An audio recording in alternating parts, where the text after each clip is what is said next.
physically, light is a material. No, it's made out of packs of energy, photons. So it's a material.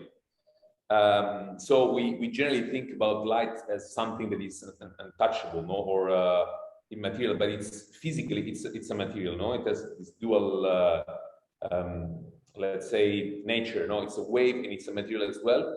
But in architecture, it's more like a relational material, no. It's something that is helping people to perceive. I mean, you perceive light the way it interacts with other materials or surfaces, no? So you perceive colors because you perceive the light that is reflected by that object, no? And you perceive the texture because the light is washing maybe this surface in a certain way that is highlighting the behavior of that surface. So all in all, I think that in architecture, it's a relational material because it animates the space by reflecting, texturing, shadowing, etc. So most of my interiors are retails or exhibition spaces. Therefore, artificial light comes first.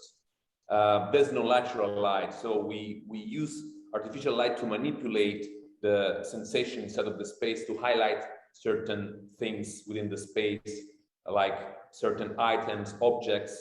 And in our project, there's always a functional light layer, an ambient light, and a programmed light. So for me, artificial light is not just a static, but it's a kind of element that we try to integrate within the project, and we used to integrate these programmable LED lights in our project using, for instance, projectors. And for us, projectors are like magic lamps that can paint the surface with light. Some piece of advice that I'll give when it comes to light planning, first of all, is to use light like a storytelling thread, no? So it's not about the function, no, it's about a story that you're telling through light, no? The second advice is to use the minimum light necessary to illuminate something. Because this is producing accents, is producing atmospheres, dramatism within the space. And the second part, the third advice is don't forget that light is not static, so play with the dynamic behavior of light, no? And the programmability of light.